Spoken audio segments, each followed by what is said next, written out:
নমস্কার বন্ধুরা, আমি সৌরভ। তোমার সকলকে সৌরভ রিঅ্যাকশন চ্যানেলে স্বাগত জানাই। আজকে এই ভিডিওর মধ্যে দুটো ছবি নিয়ে কথা বলবো। একটা দেব এন্টারটেনমেন্ট ভেঞ্চার্স, দেবের ছবি রঘু ডাকাত নিয়ে। তার পোস্টার ড্রপ করা হয়েছে এবং সাকিব খানের আজকে জন্মদিন উপলক্ষে একের পর এক কন্টেন্ট আসবে, একের পর এক বিভিন্ন রকমের আপডেট আসবে। তো সেটা নিয়ে কথা বলবো। তো এখন যেটা নিয়ে কথা বলবো সেটা হচ্ছে অন্তরাত্মার তার যে নেক্সট সং রাখি যত্নে সারাটা দিন, তো এই গানটা নিয়ে। তো চলো ভিডিও শুরু করা যাক। তো প্রথমে দেব সবসময় একটা প্রমোশনাল কন্টেন্ট, সবসময় নিজের ছবি নিয়ে প্রমোশন করতে বা প্রমোশনালের দিকে সবসময় এগিয়ে থাকে। তো সেরকমই একটা পোস্টার সকালবেলার দিকে ড্রপ করেন এবং তার যে রঘু ডাকাতের লুক, তার যে শ্যুটিংয়ের কিছু পোর্শন শেষ হয়েছে, প্রথম ধাপটা শেষ হয়েছে, তারপরে সে একটা ড্রপ করে।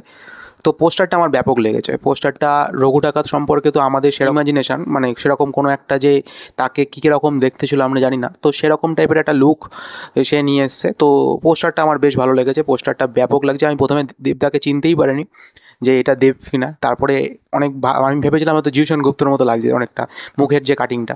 তো তারপরে দেখলাম না, এটা দেবী। তো যেহেতু রঘু ডাকাত সেই ক্যারেক্টারটা প্লে করছে, তো তারই ছবি। তো ছবিটা আমার পোস্টারটা আমার ভালো লেগেছে। এবং তারপরে আসি রাখি যত্নে তোমায়, যে গানটা অন্তরাত্মার, সেই গানটা সম্পর্কে, সেই গানটা কেমন হয়েছে। এই গানটাতে দর্শনা বণিক এবং সাকিব খানকে দেখতে পাচ্ছি এবং এটা পুরোটা রোমান্টিক একটা সং।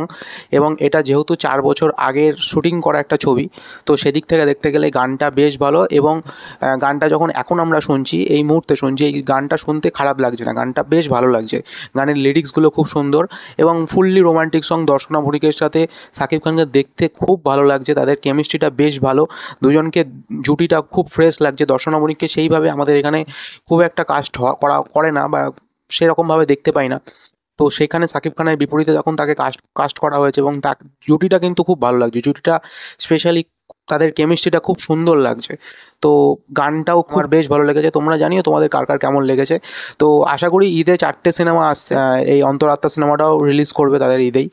তো দেখা যাক কেমন কী হয়। তো এই ছিল আজকের ভিডিও। ভালো লাগলে চ্যানেলটা লাইক করে দিও, শেয়ার করে দিও, সাবস্ক্রাইব করে দিও। Thank you.